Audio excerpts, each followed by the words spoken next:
important carrefour d'échanges transfrontaliers, Rosso est longtemps resté le creuset du savoir et de la culture, d'où partaient les érudits pour propager l'islam dans la sous-région. Elle a également servi de base à l'éveil politique de la Mauritanie avec ses cadres et hommes politiques, ainsi qu'avec ses hommes d'État sortant du célèbre collège Koplani.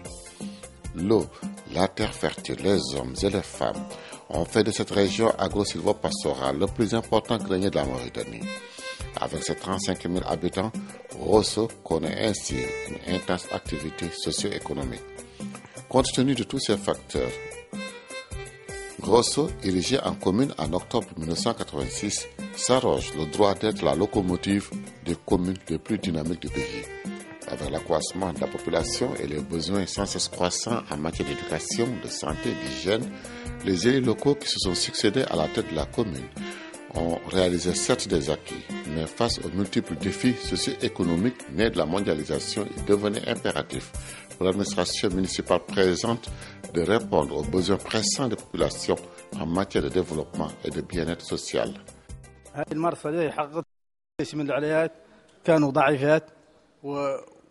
وحرق عندهم كامل حرقت بناطرهم وحرق عندهم كامل وفيه شي من خلق معاهم الرجال مولي صابوا ذاك صابهم هم كاملين طالبين من مولانا وطالبين من رئيس الجمهورية انه هاي المرسى اللي حقق فيها انه تقسم عليهم بصفة عادلة. نحن متكلمين عن المرسى عندنا العمدة معيدين عليه حتى وزين وقار فينا ومتفخرين به وزين عندنا يا غير طالبين منه عن كاتلتنا الشمس عنه يقسم لنا مرستنا بالعجلة ولا مثلا يسبق لنا حد والرجال هم اللي قافلين أباتيكم متدرين من قفيلة أباتيكم يختاروا يدخلوهم ونختاروا اللي لا يعدل لنا يعدلونا بسرعة مأيدين على ذا وشاكرين على ذا اللي ما تلفت علينا من عامة الدولة ما هو مسلمني مير من هنا فاسا vraiment minen kam amen o golli jernde o mahi jernde feewi yodi jernde aduna wonbe jere en jigi palsuju men jerno sumi be jaltinama be jodi be bed mais hande non baade jere mahama ha gasi normalement kambe kam gor fof hebi place mum ha gasi minen heddi be wonbe nange be yomin jeeni minen mari min baawa hokkede haqamen min jeewo dum minen ko min baawa wudude e der leydi.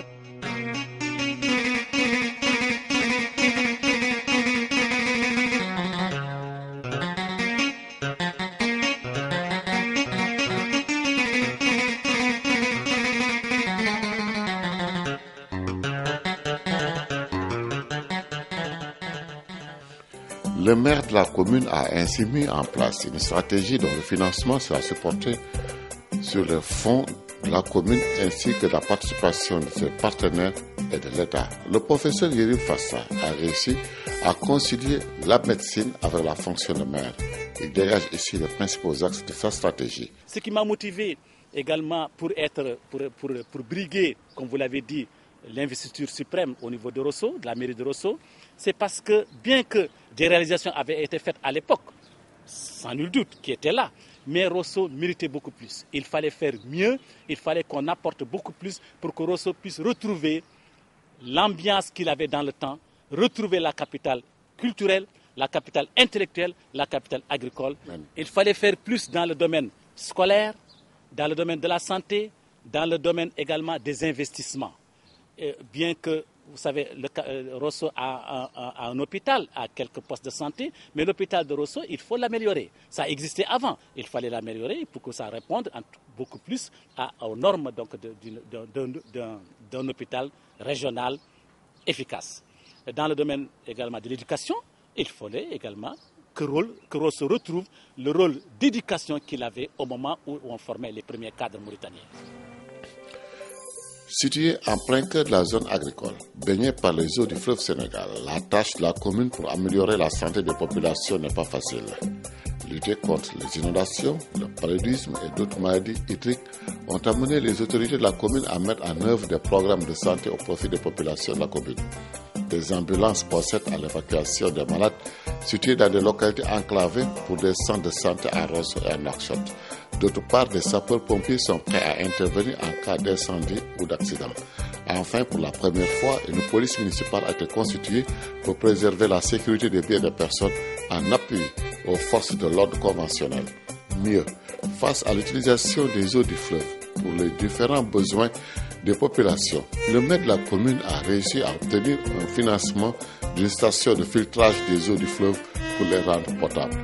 L'inauguration de cette importante réalisation qui a bénéficié les populations de Brun, de Djek et de Tekes s'est déroulée dans une ambiance de fête en hommage aux actions du maire et de ses partenaires au développement.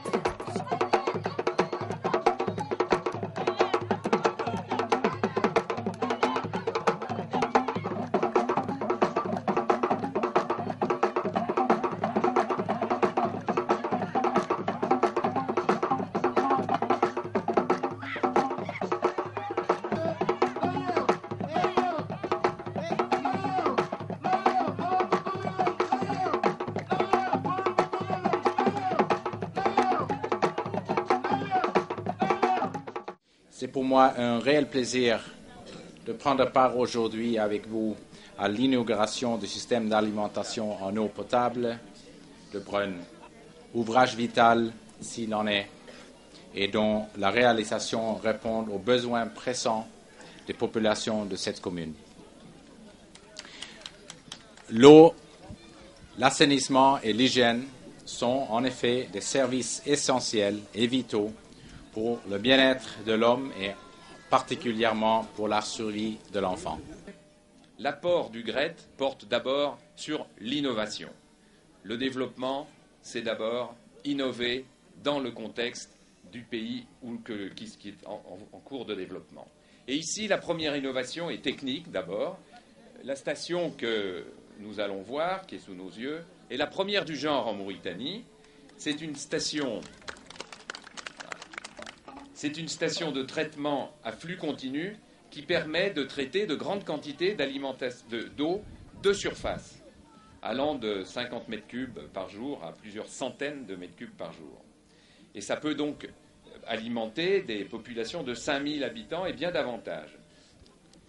أيها السادة والسيدات، يشكل الماء عنصرا رئيسيا في الحياة اليومية للإنسان، وهو الركيزة الأساسية في أي نشاط تنموي يعتمد عليه كعنصر هام في كل من الزراعة وتنمية المواشي والصناعات بمختلف أشكالها. Le registre des promesses du maire de Rosso qu'il vient de réaliser avec l'appui des partenaires au développement. L'une des réussites d'un maire, c'est d'avoir contribué à étancher la soif de sa population après avoir partagé ses souffrances. Qui pouvait prédire un jour, quand un matin, accompagné du premier vice-président du syndicat des eaux d'Île-de-France, le SEDIF, au bord de ce fleuve, voyant les femmes puiser de l'eau, là où s'abreuvaient les vaches, les ânes, les chèvres et les moutons, que vous alliez un jour boire une eau saine, si saine et si potable. Dans le cadre de l'amélioration des conditions de vie des populations, la commune a mobilisé des fonds pour la création des activités génératrices de revenus au profit des associations féminines, de groupements de production ainsi que des jeunes sans emploi. D'autre part, le visage de Rosso va radicalement changer grâce à la réalisation de plusieurs kilomètres de voies bitumées à travers la ville ainsi que d'un important réseau d'évacuation des eaux de pluie. Ainsi, la commune de Rosso, sous la houlette de son maire et de ses conseillers municipaux, va aborder le second cinquantenaire du siècle sous de meilleurs auspices.